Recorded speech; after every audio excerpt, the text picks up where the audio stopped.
নিউজিল্যান্ডকে উড়িয়ে দিয়ে বিশ্বকাপের দ্বিতীয় রাউন্ড নিশ্চিত করল মুসলিম দেশ মিশর।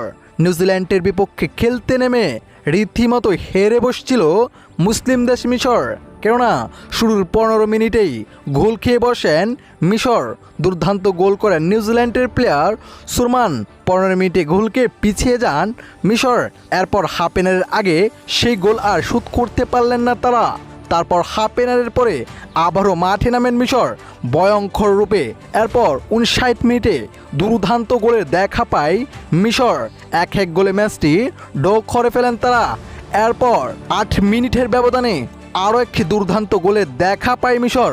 দুর্দান্ত গোল করেন সালাহ। 2 গোলে এগিয়ে যায় মিশর। এরপর একের পর এক আক্রমণ চালালেও গোলে দেখা পায় নাই নিউজিল্যান্ড। শেষ মোমেন্টে 82 মিনিটে আরও একটি দুর্দান্ত গোলের দেখা পায় মিশর। এতে শেষ পর্যন্ত নিউজিল্যান্ডকে বিশ্বকাপ থেকে বিদায় করে দিয়ে মুসলিম দেশ হিসাবে বিশ্বকাপের দ্বিতীয় রাউন্ড নিশ্চিত করে ফেলল মিশর।